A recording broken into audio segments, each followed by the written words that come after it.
What's up, Culture Vultures? It's your boy Zach here, and today I'm gonna be talking about Quentin Tarantino's Cinema Speculation. It's a film book that he wrote back in 2022, and he writes essays about a variety of different movies, and also it's a sort of biographical story about him growing up in Los Angeles and his parents letting him see certain movies when he was a young boy, and how, who and how and why he was influenced and became the great filmmaker that he became. And I had the privilege of listening to the Audible book, and I gotta say, it was really great, very insightful, very informative, taught me a lot of things that I didn't know. And also, too, I ended up watching all of the movies that he wrote essays on. So he talks about the following movies in his book: Bullet, Dirty Harry, Deliverance. Excuse me, let me start over. Bullet, directed by Peter Yates. Dirty Harry, directed by Don Siegel. Deliverance, directed by John Borman. The Getaway, directed by Sam Peckinpah. The Outfit, directed by John Flynn. Sisters, directed by Brian De Palma. Daisy Miller, directed by Peter Bogdanovich. Taxi Driver, directed by Martin Scorsese. Rolling Thunder, directed by John Flynn. Paradise Alley, directed by Sylvester Stallone. Escape from Alcatraz, directed by Don Siegel. Hardcore, directed by Paul Schrader. And The Funhouse, directed by Tobe Hooper. And I watched all of them, and I gotta say, in no particular order, I loved The Getaway. It's this movie starring Steve McQueen, where him and also Ali McGraw, where him and his girl, Steve McQueen, he's like a famed like bank robber. He gets out of prison, and him and his girl, they ended up going on a bank heist, and things ended up going awry, and he ends up getting away. And there's a guy, he played Al Lettieri. He actually played Sollozzo in The Godfather. He ends up, trying to double cross Steve McQueen, and Steve McQueen shoots him, and he thinks that he's dead, but he's not. And then him and his girl, they go to give the money to the big boss guy that set it up. I think he was like the warden or something like that. It was on like the parole board. His girl had sex with the guy so he could get out of prison, and then he ends up going to deliver the money to him. And his girlfriend was actually supposed to kill him and double cross him, but she doesn't do it. She kills the guy that Steve McQueen is giving the money to, and then they ended up going on the run from the law and all the other criminals that's hunting them down, leading to this absolutely dope shootout at a hotel at the end, where he kills a bunch of people, his girl kills a bunch of people. It's one of the best stage shootouts that I've ever seen. So I really love that movie. Another movie that I really love was Sisters by Brian De Palma. It's a horror film. It's a homage to Alfred Hitchcock's Psycho, where in the film, it's about this girl that was one half of a Siamese twin. And then she ends up taking on like the personality of her sister, and ends up killing this young black man that she met on this game show. And they met on the game show, they went and had dinner, then they ended up going back to her apartment, making love. And then, he's a really nice guy. He gets up in the morning, goes to the pharmacy for her, and then, she's in the bedroom arguing with herself, spoiler alert, and she says, "Oh yeah, that's my sister Dominique." Her name, I can't remember her name in the film. Forgive me. I'm sure to come back to me. But anyway, she ends up saying, "That's my sister," and then she ends up, he goes out, gets her medicine for her, and ends up getting her a birthday cake, thinking it's for both sisters. And then she sleep on the couch. And he comes in, and she ends up stabbing him to death, stabs him in the groin, just brutally. It's a really sad scene. It's even more sadder, as Tarantino pointed out, than when Vivian Leigh gets killed in, excuse me, not Vivian Leigh, Janet Leigh, I believe, I could be wrong about that, gets killed in Psycho. And yeah, and then this very progressive reporter, she sees it in the apartment across the street, and then she ends up going on this really dark path, trying to uncover the murder and learn more about her, and her and her sister, and why they were separated and how they were separated and what ended up happening to her like while she was at this kind of like, I hate to say, for lack of a better term, nut house, and ends up going on a really dark path. She ends up, following her and her quote unquote ex-husband to like this nut house, and then she ends up getting like kidnapped and having like her like being hypnotized by like the evil doctor. And it's a really great movie. It's a horror thriller film. You should definitely check it out. And it's one of Brian De Palma, who's an iconic director. Carrie, Scarface, Snake Eyes, Blowout, Body Double. Just an iconic film director. So I would definitely check that one out. Taxi Driver, directed by Martin Scorsese. It's a film about a man named Travis Bickle, played by Robert De Niro, who is driving taxis around New York City. And this is during the 70s, when New York City is just in total disarray, just totally messed up, and just going through a lot of changes. And there's a lot of crime in the streets. You see, just kids, just they throw shit at his taxi, and like there's this 12-year-old girl being pimped out on the street. And it's just about this man he's already messed up in the head, just totally descending into more and more madness as the film goes on. And then at the end, he ends up attempting to kill this politician that he gave a ride to in his taxi a while back. And then he actually saves Jodie Foster's 12-year-old character from Harvey Keitel's pimp at the end. And from all these brutal pimps, he ends up going in there, saving her, and attempts to kill himself, but he's out of bullets. And it's absolutely it's a very dark film, but it's absolutely amazing. It's really, really, it speaks to a very specific type of person. Like Travis Bickle, it gets into the mind of a very depraved, disturbed type of human being. Like, people that, commit mass shootings and assassinations, what's going on in their mind. Travis Bickle, he's like an unreliable narrator. And, he says that he served in the Vietnam War, but, there's nothing really to back that up other than like he has this army jacket, but he could have gotten that from anywhere. And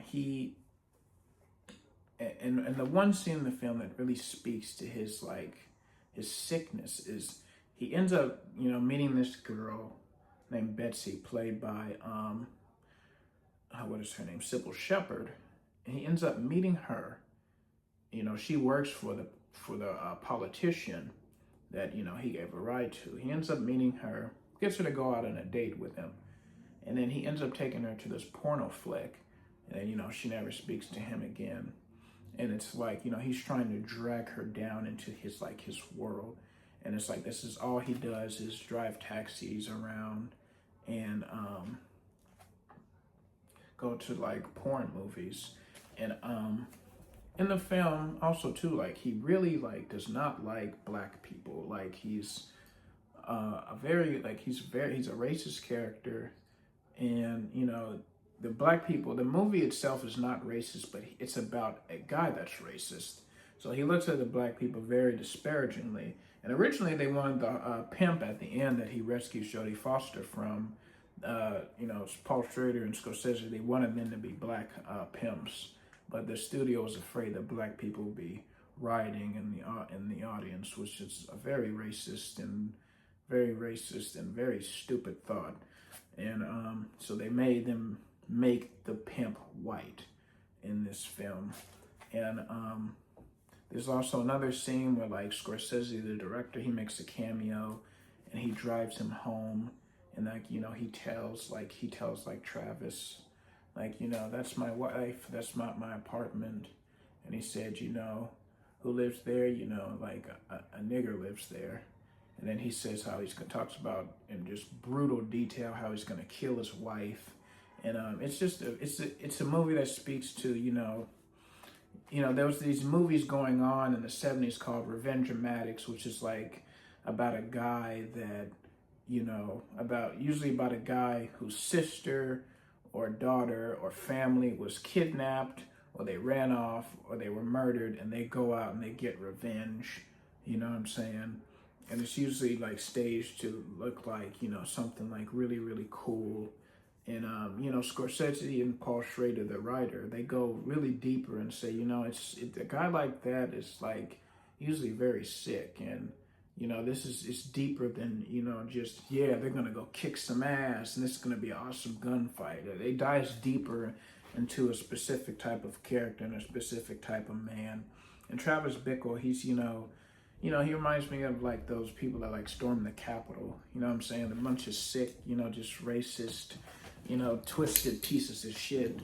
And you know, that's just what he is. And you know, it dives deep and it really explores, you know, the type of man that he is and just how fucked up he is.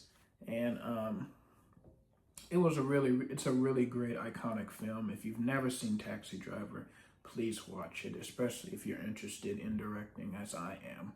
So the next film that I really enjoyed was Paradise Alley, directed by Sylvester Stallone, which it talks about three brothers in the 1940s living in Hell's Kitchen, and they end up getting involved in like amateur wrestling. They put the youngest brother, who's also like the biggest and like the strongest, they put him in amateur wrestling, and they ended up, you know, making a lot of money and being very successful in their neighborhood as a result of that. But it kind of like tears them apart. And then like Stallone, who like, you know, got his baby brother into it, he's the middle brother, you know, he gets him into it, and the oldest brother, he's like managing the baby brother. But Stallone starts to see like the dark side of it, because he like kind of like befriends like this black wrestler that his baby brother ended up beating, you know, taking like the crown from and beating him in like an earlier match. And then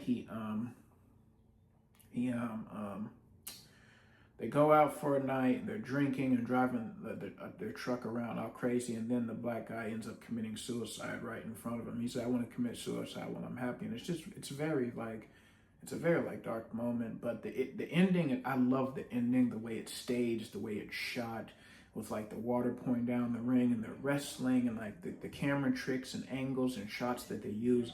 I just love it. There's another great scene where they're arm wrestling, the brothers arm wrestling with one of the crew, with one of the members of the crew of neighborhood bullies in the film. It's really, really good. And it's definitely worth watching. It's kind of, you know, it's like a feel-good movie. I actually really enjoyed it. And another film that I loved was Hardcore, which is it's part of this Revenge-O-Matics thing. It's stars, what is that guy's name? You know, what is that guy? I can't think of his name. He's an iconic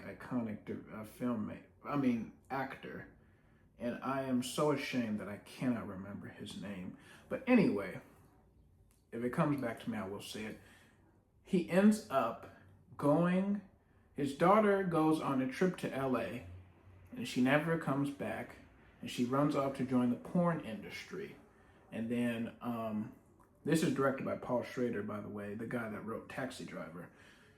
And his daughter goes to LA and ends up getting involved in the porn industry, and he goes out there from, you know, he's like from like Indiana or Michigan, like one of these like small kind of like hick towns. He doesn't know nothing, and he ends up going out there and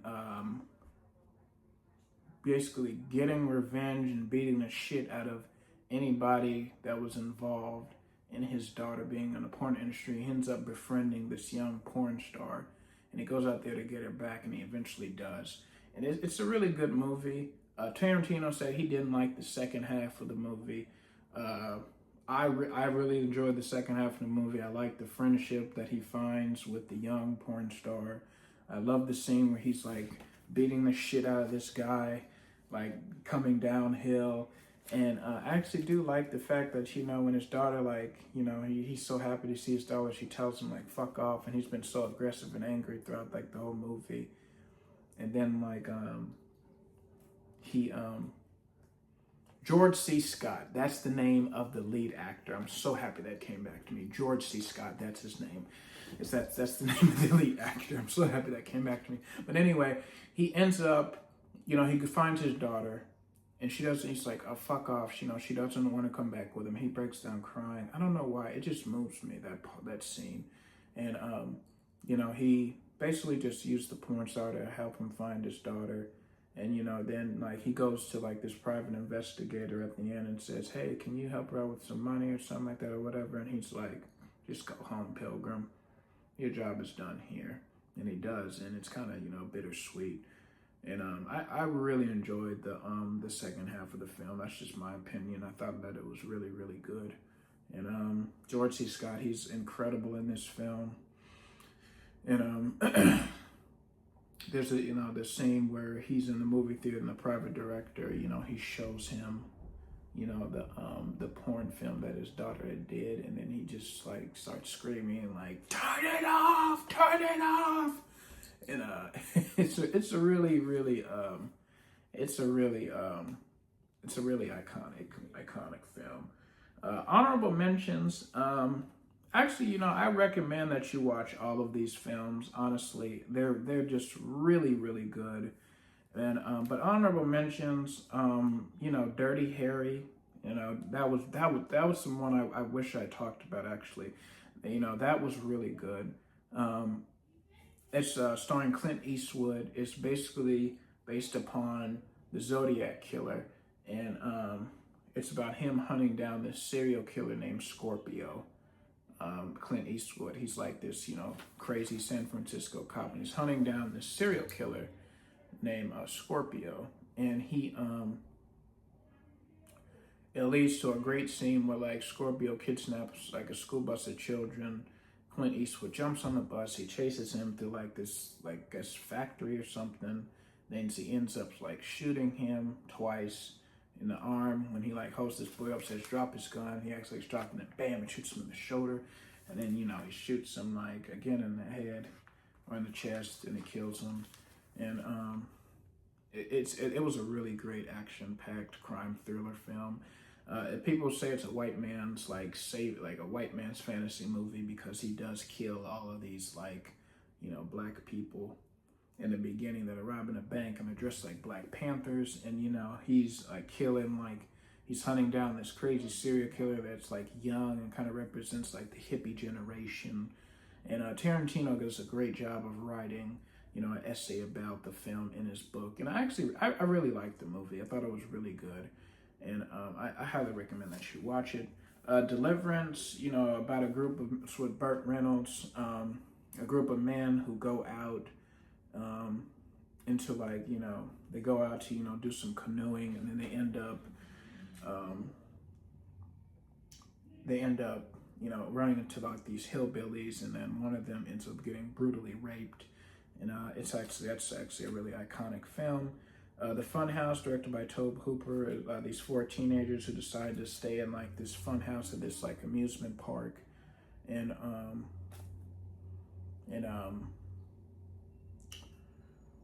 spend the night there, and then they end up getting hunted down and like tortured, and like most of them killed by this crazy deformed man and his father. And it's directed by Tobe Hooper, who made the iconic horror film The Texas Chainsaw Massacre. So I highly recommend that you watch this. And last but not least, these are my last 3 points. It gives great insight into who Tarantino was and how he became a great filmmaker. His mom, let him see like these R-rated movies from an early age. And he mentions a bunch of movies in the film. A lot of them that I wrote down and plan on watching, and some of them I'm going to do a breakdown on. And his mother dated, black men for a short period of time. And, at one point, his mother's two best friends were this Mexican woman and this black woman. And they lived in a house together, and he used to go and see a lot of movies in Compton, or where you could see like blaxploitation movies, kung fu movies, exploitation movies, and other neighborhoods. And then it tells a great tale of how Hollywood transitioned in the new Hollywood in the 70s, excuse me, and just how the movies became different. You had directors like De Palma, Scorsese, Francis Ford Coppola, Melvin Van Peebles, who is the father of Mario Van Peebles, who directed New Jack City, Steven Spielberg, just Peter Bogdanovich, just a whole bunch of, directors of the new era and generation of that time that just, ended up becoming some of the greatest filmmakers of all time and made some of the greatest films of all time. And, he says, like, one thing I'll point out about that is that he said the filmmakers of the new Hollywood era were true cinephiles. Like, they truly loved movies. And that was the difference between them and, like, the older generation. And it was really, really, really good. And it was really, really interesting to read. And he dives deep into that history. And also, too, like, Roman Polanski. And just, how, they wanted films to be more realistic, just more honest, more diverse, just more raw, more gritty, more down to earth. And, they didn't have to, follow like a Hays Code. They didn't have to, abide by certain things to make movies. They were free to, basically do whatever they want and show, almost anything they wanted. And it tells a great story of a black man Tarantino knew growing up named Floyd that had a huge influence on him. Now, Floyd was a man that he had said dated his mother's best friend, Jackie, and then he ended up renting a room at Tarantino's apartment. And his mother said, I'll let you rent a room here, and if you watch my 16-year-old son. And he said he loved movies and stuff like that. And he was he was a complex, complicated guy. But, him and Tarantino used to hang out and go see movies and stuff like that. And he said the whole reason why I knew how to formulate a screenplay was because of Floyd. Because Floyd not only loved movies, but he also wrote screenplays. And it tells a really interesting tale of him. It gives you some insight into how Tarantino, like why he was the way he was, why he makes the movies that he loves, why, he, like, his love of cinema, how he got into cinema, and it tells a lot about him and who he was, in his life, in his early life before he became a filmmaker. And he even said that when I won Best Original Screenplay for Django Unchained, that I should have thanked Floyd. That's something that he says. And it was a really, really good book. I listened to the Audible book. And I wrote down, every single, I tried to, write down as many films as, he talks about, because, he mentions a lot of other films when he's talking, throughout his chapters. And I, just wrote them down, put the director's name by them in my notes. And I'm planning on watching these films. And some of them you'll hear about when I do an episode of the breakdown on them. But, that's all that I got for today. I love Cinema Speculation. It was a great book. If you're interested in filmmaking, or if you just want to know more about movies and you're a cinephile like I am, then you'll really, really enjoy this book. And as always, I love y'all. I appreciate y'all. And Pony Cat Cowboys, my second short film, will be coming soon this summer. It'll be out sometime next month, so stay tuned for that. And as always, how I leave y'all, love, peace, and soul.